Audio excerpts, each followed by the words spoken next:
Well, most of us are guilty of it, throwing away too much food. It's such a big problem that the Iowa DNR says organic waste takes up more than 20% of state landfills. And New at 6, KCCI's Ben Kaplan is now live in Ames, where people are trying to change that. Ben? All right, Todd and Laura, this pinkish looking dumpster thing behind me, it's not very pretty. It is very stinky, but it's also helping to keep nearly 50 tons of organic waste out of central Iowa landfills every single year. Mary Rankin's business is sustainability. This is our backyard composter. She abides by practice what you preach.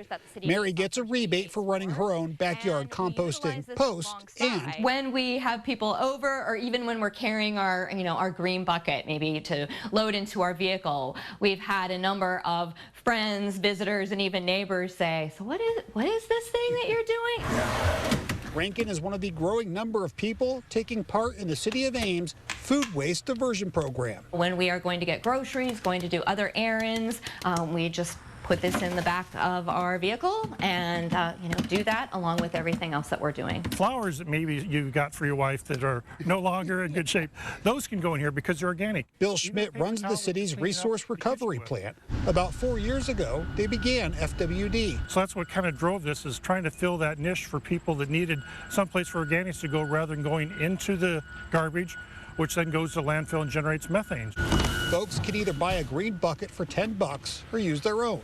When it's full, just drive on by and dump. What exactly encompasses organic waste? That's a great question. Organic waste is things that you have left over from food preparation, from your meal.